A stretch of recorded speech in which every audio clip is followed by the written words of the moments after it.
Quando eu comecei minha carreira de gestão, gerente de projetos, né, pela primeira vez, eu tive um chefe que ele, olhando agora em retrospectiva, talvez ele tenha usado a questão do churrari comigo, né?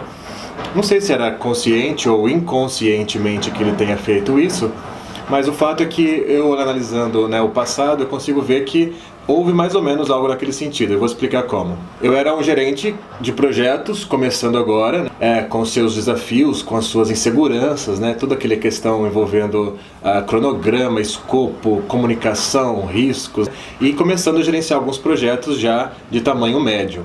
E esse chefe que eu tinha, bem experiente já no mercado, ele começou a fazer uns status reports comigo, né? O famoso status reports com o chefe. E aí toda sexta-feira tinha esse status, eu mandava o status e tal.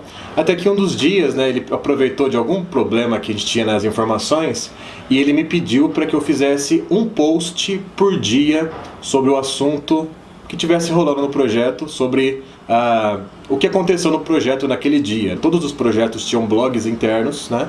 E ele consultava, o cliente consultava, todo mundo poderia consultar aquela base de conhecimento e aquele blog sobre o que estava rolando com o projeto.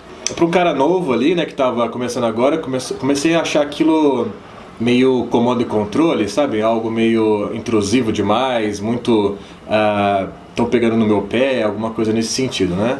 Você que escreve, né, que já escreve posts, já escreveu alguma vez, sabe o quanto que é difícil escrever, ainda mais escrever diariamente sobre alguma coisa que seja relevante, né, com dados, com justificativa, enfim, né? E comecei a fazer um post por dia, era difícil, bastante difícil no começo, entender o que estava rolando e tal, mas eu percebi que com isso, para escrever um post, eu tinha que conversar com muita gente, eu tinha que conversar com o cliente, né? Às vezes eu não queria repetir o dado do dia anterior, eu queria um novo tipo de informação para poder dar corpo para aquilo, né? Fazer sentido para mim também. E aí eu comecei a ir atrás de outros tipos de informação, satisfação do cliente, a quantidade de bugs, comecei a fazer alguns pequenos gráficos sobre progresso, enfim, né? Ainda na gestão tradicional de projetos.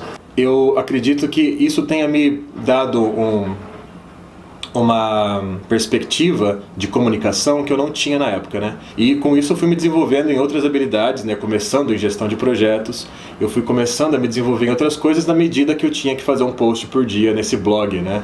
E depois de um tempo fazendo isso, né? Eu criei um pouco de rotina, de costume, de disciplina, e aí eu voltei um dia num status formal, né? De sexta-feira, para falar com ele que eu não via mais sentido fazer por dia, que talvez pudesse ser algo semanal, fazendo um compilado, porque ele mesmo não precisava da informação, o cliente também não precisava, e poderia fazer um compilado bonitinho e tal assim.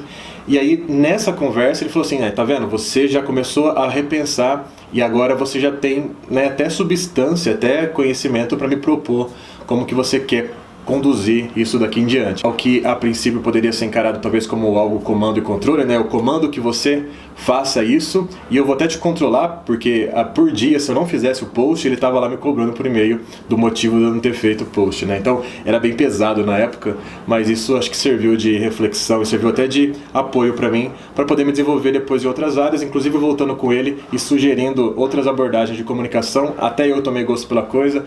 Hoje eu gosto de escrever, talvez até por causa dessa época, até a questão de coerência, a questão de você pensar no número e se ele faz sentido naquele contexto, enfim, várias coisas acabaram aparecendo a partir de um exemplo que um chefe meu exigindo que eu fizesse um post por dia e eu não entendia muito bem o motivo, mas que depois eu vim a entender nesse processo mais ou menos churrari, que pode ser algo que você precise aplicar com quem está começando, né? Nesse sentido de desenvolver algumas competências e até a pessoa não entendendo muito bem o sentido daquilo, mas à medida que isso vai acontecendo e vai acompanhando, você vai abrindo as restrições e os boundaries de alguma forma, e à medida que a pessoa vai entendendo aquilo e vai incorporando isso na vida dela. Esse foi o Buzz on Air de hoje, muito obrigado por você que acompanha, compartilhe o vídeo, inscreva-se no YouTube e curta a página do Facebook. Até a próxima.